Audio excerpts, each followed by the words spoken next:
La géothermie, c'est la science, en tout cas, qui permet de jauger l'ambiance, la chaleur. Est-ce que vous voyez? La chaleur. Quelle est l'ambiance qui prévaut dans un GBU, Quelle est l'ambiance qui prévaut dans un GBS? Quelle est l'ambiance qui prévaut dans une géophonie? Et c'est ça qui est tellement important.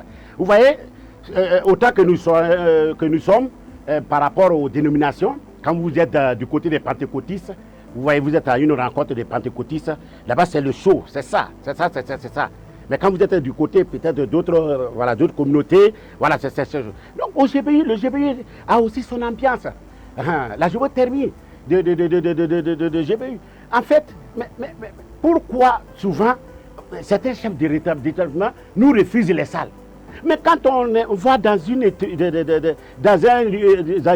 IFR, entre 12h30 à 13h30, on est en train de taper Gembe en Réunion, en pleine université de Koudougou, en pleine université de Dakar, en pleine université de Yaoundé, il y a problème. Quand on voit que on est en train de la prière là, le feu, on balance, il y a un problème, c'est pas l'ambiance requise dans un GBI, dans une géophonie. C'est pas possible, ne dérangez pas les autres. Non, mais on peut même prier en écrivant. On peut prier en écrivant. On peut étudier, on peut chanter même sans déranger les autres. Mais pourquoi? Donc, et c'est ça. Et ça nous attire pas mal d'années. Et on dit que non, on nous persécute, le chef d'établissement là, il est musulman, il est quoi, il est Mahao là. Non, moi-même là, quand j'étais chef d'établissement, parce que mes travaux, je suis à un autre niveau, mais il y a des choses, moi ça me dérange. Voilà, donc il faut voir ça, donc l'ambiance. Et souvent, cette ambiance aussi, des gens qui aiment l'étude biblique, la première ambiance, quand on arrive là, c'est des versets bibliques, etc.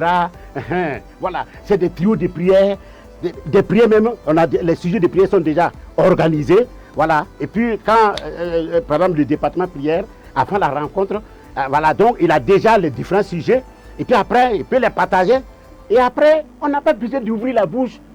On peut crier dans son cœur, Anne priait dans son cœur, et puis elle a été exaucée.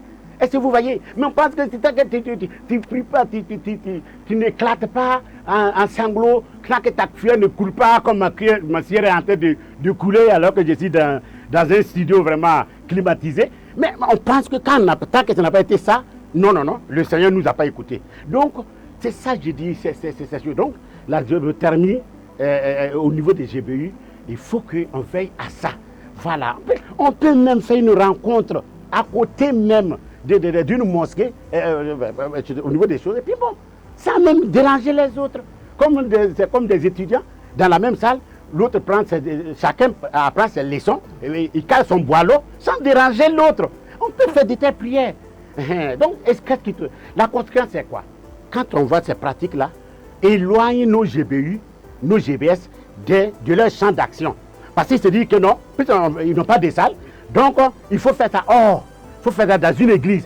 L'église, on n'a pas besoin de vous là-bas. Tout ce que vous êtes en train, un GBI qui a déplacé carrément son champ d'action dans une église, bon, ils n'ont qu'à appeler ça la deuxième cellule de cette église. Ce n'est pas de la géologie. Il faut qu'on regarde ça. Surtout que nos jeunes frères qui sont là, d'autres ont pris le GB, ils ont entendu parler de ça, puis voilà, par émotion, et ils ont adhéré par émotion, mais pas par conviction. Donc il faut les aider, il faut les former.